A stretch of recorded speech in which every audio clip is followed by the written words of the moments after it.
Donald Trump's former lawyer Michael Cohen weighed in on whether the former president, if elected to office, would pardon several of the January 6 insurrectionists who were sentenced.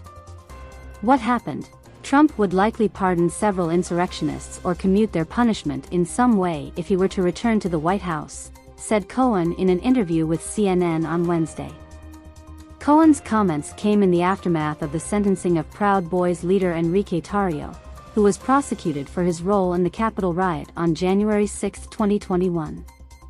They are now seeing the damage that Donald Trump has caused to their lives, Cohen said of those who have been prosecuted and sentenced. It should be a warning to all of the 18 co-defendants in the Georgia case that this is going to happen to them as well.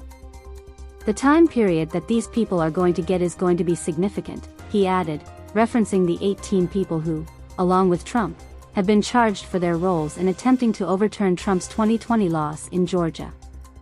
The sentences that are handed down so far are real long sentences, especially based on the crimes that have taken place, said Cohen, referring to the 22 years Tarrio received and the 3 years the former lawyer himself received.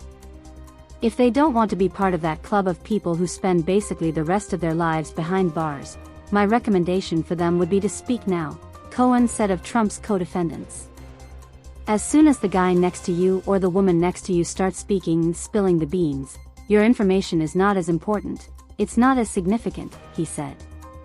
So the person really who starts to speak first is the one that will get the benefit, he added. When asked whether former White House Chief of Staff Mark Meadows, who was indicted in the Georgia election subversion case, would consider turning against Trump, Cohen said, "If Mark has half a brain, then, yeah, he would be speaking right now because he knows that Donald will point the finger at him on any opportunity that he gets.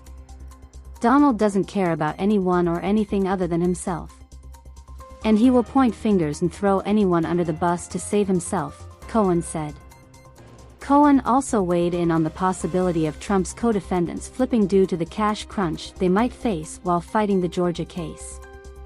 "Unless you're a billionaire, you can't afford to fight with the government because the government has unlimited resources and they continue to use them and they then expand upon them," he said.